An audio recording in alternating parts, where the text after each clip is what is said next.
दोस्तों नमस्कार। आज मैं आपको सुनाऊंगा एक मज़ेदार और रोमांचक कहानी जिसका नाम है स्नो वाइट और 7 बोनों की कहानी।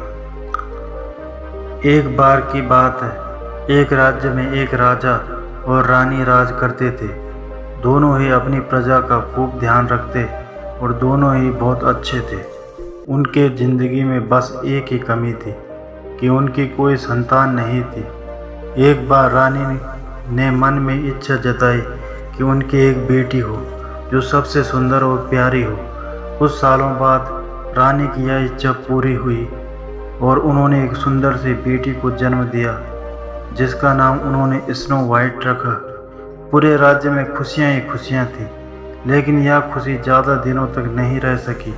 कुछ दिनों बाद जब राजा और रानी जंगल में घूमने गए तो एक जादूगरनी ने मौका पाकर रानी को चिड़िया बना दिया और अपने पास पिंजरे में कैद कर लिया।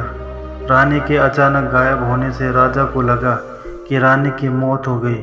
राजा बहुत दुखी हुए और उन्होंने स्नो वाइट की देखभाल और माँ के प्यार के लिए दोबारा शादी की। लेकिन जिससे उन्होंने शादी की वो वही जादूगरनी थी जिसने रानी को चिड़िया बनाकर कैद कर लिया था। उस जादूगरनी ने रूप बदलकर राजा के साथ शादी की थी। उसकी चिड़िया को देख स्नो वाइट बहुत खुश हुई और उसने वो चिड़िया उससे मांग ली, इस बात से अनजान कि वो चिड़िया उसकी माँ है। स्नो वाइट उसे बहुत प्यार से अपने पास रखती। उस जादूगरनी को स्नो वाइट के रूप में बहुत जलन थी। वो चाहती थी कि पूरी दुनिया में सबसे खूबसूरत वही हो। उस जादूगरनी के पास एक जादुई आईना था जिससे वो हर रोज़ पूछती कि सबसे सुंदर कौन है। हर बार आईने का जवाब आता, रानी आप तो सुंदर हैं ही, लेकिन स्नो वाइट आपसे भी ज़्यादा सुंदर है। यह सुनकर उसे बहुत गुस्सा आता। एक दिन उसने फैसला कर लिया कि वो स्नो वाइट को मार डालेगी। इसके लिए उसने एक मंत्री को बुलाया और उससे कहा, जाओ जाकर स्नो वाइट को मार डालो। मंत्री डर गया और स्नो वाइट को जंगल में ले गया, लेकिन उसे मार ना सका। उसने स्नो वाइट को सारी बात बताई और उसे भाग जाने को कहा। स्नो वाइट दुखी हो गई और वहाँ से भाग गई। मंत्री ने वापस आकर झूठ बोल दिया कि उसने स्नो वाइट को मार दिया है। जादूगरनी रानी बहुत खुश हुई। उधर स्नो वाइट जंगल में भटक ही रही थी कि उसकी नज़र एक छोटी सी झोपड़ी पर गई। वो उस झोपड़ी में चली गई। वहाँ उसने देखा कि बहुत छोटी छोटी 7 प्लेट लगी है और उसमें कई तरह के भोजन है। स्नो वाइट को भूख भी लगी थी तो उसने हर प्लेट में से थोड़ा थोड़ा भोजन कर लिया। फिर उसकी नज़र वहाँ लगे 7 बेड पर पड़ी। स्नो वाइट को नींद भी बहुत आ रही थी तो वो आराम करने का सोचकर एक बेड पर लेट गई। लेटे लेटे उसे नींद आ गई और वो सो गई।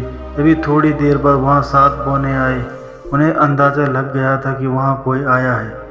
जैसे ही उनकी नज़र स्नो वाइट पर पड़ी, उसकी खूबसूरती देख बौने उसे देखते ही रह गए। तभी स्नो वाइट की नींद खुली और उसने डरते हुए बोनों को सारी बात बताई। बोने इसकी बात सुनकर चौंक गए और उन्होंने कहा, स्नो वाइट अगर तुम हमारे लिए हमेशा अच्छा खाना बनाओगी और हमारे घर का ख्याल रखोगी तो तुम हमारे साथ रह सकती हो। स्नो वाइट ने उनकी बात मान ली और सब खुशी खुशी रहने लगे। एक दिन उस जादूगरनी रानी ने फिर से अपनी जादुई आईने से पूछा कि सबसे सुंदर कौन। इस बार वो बहुत खुश थी कि स्नो वाइट के मरने के बाद आईना उसी का नाम लेगा, लेकिन अफसोस ऐसा कुछ नहीं हुआ। आईने ने फिर कहा, रानी आप हो सबसे सुंदर, लेकिन आपसे भी सुंदर है स्नो वाइट। रानी यह सुनकर हैरान रह गई और सारी बात समझ गई कि मंत्री ने उसे धोखा दिया है। फिर आईने ने उसे बताया कि स्नो वाइट बोनों के झोपड़ी में रहती है। यह सुनने के बाद जादूगरनी रानी ने तरकीब निकाली। उसने जादू से जहरीला सेब बनाया और उसे स्नो वाइट को खिलाकर उसे हमेशा के लिए सुलाने का सोचा। वो अपना रूप बदलकर स्नो वाइट के पास पहुंची। उसने स्नो वाइट को सेब खरीदने को कहा और खरीदने से पहले उसे चखने के लिए वो जहरीला सेब दिया। स्नो वाइट उसे बूढ़ी औरत समझ कर मना नहीं कर सकी और उसने वो जहरीला सेब चख लिया। सेब चखते स्नो वाइट की तबीयत बिगड़ने लगी और उसी बीच वो जादूगरनी अपने असली रूप में आ गई और स्नो वाइट के सामने हंसने लगी। स्नो वाइट अपनी सौतेली माँ को देख हैरान रह गई और गहरी नींद में चली गई। उसके कुछ देर बाद ही वहाँ बौने आए और स्नो वाइट को वहाँ पड़ा देख वो दुखी हो गए। उन्हें लगा स्नो वाइट उन्हें हमेशा के लिए छोड़कर चली गई। उन्होंने उसे दफनाने का सोचा, लेकिन उनका मन ना माना और उन्होंने उसे एक शीशे के ताबूत में रख दिया। तभी वहाँ राजा के दोस्त का बेटा, जो कि एक राजकुमार था, वो आया। स्नो वाइट को देख वो चौंक गया और बहुत दुखी हुआ। उसने बोनो से स्नो वाइट के बारे में पूछा और दुखी होकर स्नो वाइट को ताबूत समेत अपने साथ ले जाने के बारे में पूछा। सारे बोने दुखी हो गए। उन्होंने ताबूत का शीशा खोला और राजकुमार ने स्नो वाइट पर प्यार जताते हुए उसके हाथ को चूमा। इतने में स्नो वाइट को होश आ गया। स्नो वाइट ने सबको अपने सामने देख सारी बात बताई। सब समझ गए कि जादूगरनी सौतीली माँ की वजह से ही ऐसा हुआ है। वो बोने जादूगर बनकर राजा के दरबार पहुँचे और उन्होंने कहा कि उन्हें पता है कि रानी को खूबसूरत बनने का शौक है। वो उन्हें बहुत खूबसूरत बना सकते हैं, लेकिन उन्हें उनके साथ चलना होगा। रानी और राजा उनके साथ चल पड़े और जैसे ही रानी पर सूरज की किरणें पड़ी, वो अपने जादूगरनी के रूप में आ गई। वहाँ स्नो वाइट और राजकुमार भी पहुँचे। स्नो वाइट को देख राजा खुश हो गए। उन्होंने राजा को सारी बात बता दी और फिर बोनो ने अपनी शक्ति से जादूगरनी के जादू को खत्म कर दिया। जादू खत्म होते ही चिड़िया बनी असली रानी अपने रूप में आ गई। राजा और स्नो वाइट रानी को देख बहुत खुश हुए और जादूगरनी को बंदी बनाने का आदेश दे दिया।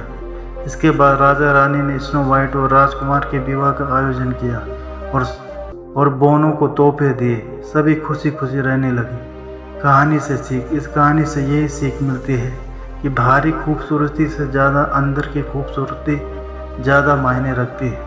तो दोस्तों, ये थी आज की कहानी। उम्मीद करता हूँ आपको कहानी पसंद आई होगी। अगर आपको कहानी पसंद आए तो चैनल को सब्सक्राइब करें और बेल आइकन को प्रेस करके ऑल पर क्लिक करें। धन्यवाद।